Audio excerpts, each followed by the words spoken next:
आपने सुना होगा वो एक जो सीईओ है वहां की, उनका भी बयान खूब वायरल था सोशल मीडिया पर। वो कह रहे थे पुलिस क्या मरने के लिए यहाँ पर। इन सब की भी आप बयानों की आलोचना हो रही है। विपक्ष का कहना यह है कि दंगा हुआ ठीक है, लेकिन इसको रोकना भी पुलिस का ही काम था। ये विफलता तो पहली नजर में पुलिस की है। नहीं, दंगा हुआ है, पुलिस को रोकना ये सब, और पुलिस ने जो काम किया है वो भी उस पर बात हो सकती है। लेकिन मुझे ये समझ नहीं आता कि ये सवाल कैसे हो रहे हैं और पुलिस कैसे ये सवाल कर रही है, ये एडमिनिस्ट्रेशन कैसे सवाल कर रहा है कि ये पत्थर कहाँ से आए, ये भीड़ कहाँ से आ गई, ये लोग कहाँ से आ गए। अरे यही काम तो आपको देखना है। इन सवालों के जवाब तो प्रशासन को देने हैं। इन सवालों के जवाब तो प्रशासन को देने हैं, पुलिस को देने हैं कि वहां पर लोग कैसे इकट्ठा हुए, और इकट्ठा हुए तो आपने क्या इंतजाम किए थे, भीड़ वहां पर आ गई तो उसका इंतजाम आपने क्या किया था, ये सब चीजें। और ये क्या कि कोई गोपनीय सर्वे हो रहा था, वो तो वहां के अखबारों में छपा है कि सुबह रिपोर्ट वो सर्वे टीम वहां जाएगी, और कोई गोपनीय चीज थोड़ी थी जिस पर यह सवाल किया जाए कि सबको कैसे पता पड़ा। तो वहां सबको पता है। और एक चीज और बताऊं, आप कोर्ट की बात कर रहे हैं, कोर्ट ने 7 मस्जिदों को लेकर सर्वे की बात की देश भर में, उसमें से 5 शायद आंध्र प्रदेश में, एक केरल में और कहीं है। उन लोगों ने अपने एडमिनिस्ट्रेशन ने वहां पर कहा कि भाई अभी माहौल नहीं है, हम बाद में करेंगे। जब 23 तारीख को वहां पर चुनाव के नतीजे आए हैं और माहौल टेंस है, ठीक है, किन कारणों से वो अलग इशू है, हो सकता है समाजवादी पार्टी हार गई है, उसका गुस्सा ज्यादा हो और वो उसका हिसाब लेना चाहे। यदि ये भी समझ में आती है बात, तब भी प्रशासन की जिम्मेदारी है। वो कोर्ट को कहता है कि हम आज सर्वे नहीं करना चाहते, 2 दिन बाद कर लेंगे। उस सर्वे के 2 दिन टालने से क्या फर्क पड़ रहा होता। यार अब वो तो अब जो हो गया उस पर कैसा होना चाहिए, लेकिन प्रशासन ही ये सवाल करे, ये मुझे समझ नहीं आता।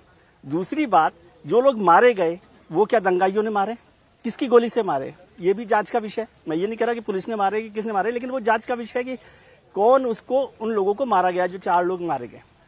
फिर तीसरी बात, मुझे याद आ रहा है कि पिछली बार इस पर जोड़ दूं मैं कल, क्योंकि रामगोपाल एक लाइन में बोल देता हूं कि अभी जो सरकार ने एक नया आदेश दिया है कि वो दंगाइयों या जो भी आरोपी है उनके पोस्टर चस्पा करेंगी।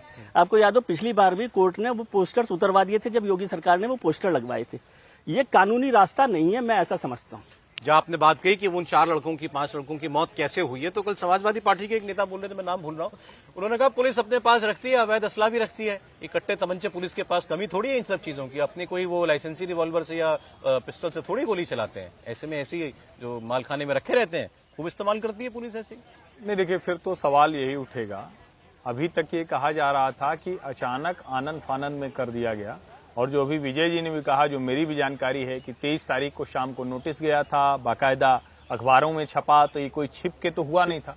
मेरी समझ में नहीं आता, जब एएसआई प्रोटेक्टेड मॉन्यूमेंट का सर्वे हो रहा था, उसके खिलाफ कोई भी भीड़ पत्थर लेके कैसे खड़ी हो सकती। पुलिस प्रशासन पर बिल्कुल सवाल खड़ा होगा कि ये क्यों हुआ, लेकिन पुलिस प्रशासन ने 19 तारीख से ज्यादा इंतजाम किया, अब उससे भी अधिक भीड़ आई।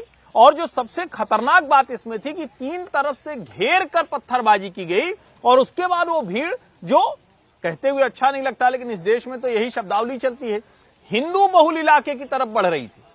अब ये तो और ज्यादा खतरनाक। और मैं इसको कोई भी कहेगा कि आप ये कैसे सवाल कर रहे हैं, भाई कोर्ट के फैसले के खिलाफ पत्थर लेकर खड़े होने से ही तो सारी मुश्किल खड़ी हुई है ना। मैं कह रहा हूं ये सारे लोग इसके विरोध में, चलिए बड़ा अच्छा है, ये सारे लोग आते वहीं बैठ जाते और कहते कि हमारा आपसे विरोध है, आपने कुछ गलत किया क्या, मस्जिद को तो कुछ हुआ नहीं। पत्थर चला तो नुकसान भी तो मस्जिद को पहुंचा।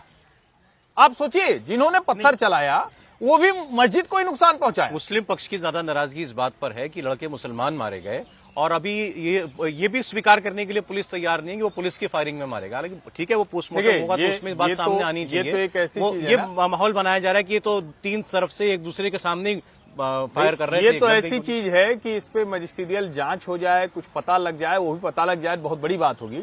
जब इस तरह से हजारों की भीड़ हो, जिस तरह की पत्थरबाजी हुई, इतने आधे मतलब ईंट के 2 हिस्से कर दीजिए, उतने बड़े बड़े पत्थर है, उसकी पत्थरबाजी हो रही हो, बाकायदा बड़े बड़े पुलिस अधिकारियों को फ्रैक्चर हो गया हो, सर में चोट लग गई हो, उसमें यह पता कर पाना कि गोली कहां से निकली है, सिर्फ एक ही तरीका होता है कि जो लाइसेंसी रिवॉल्वर होगा उसको आप चेक करेंगे कितनी गोली इशू हुई थी, कितनी गोली वहां मिली, किसके शरीर में क्या है। अब शरीर से गोली आर पार निकल गई तो पोस्टमार्टम में पता चलेगा कि 32 बोर है, कितना, मतलब अलग अलग जो उसके जो 9 mm है वो बताएगा।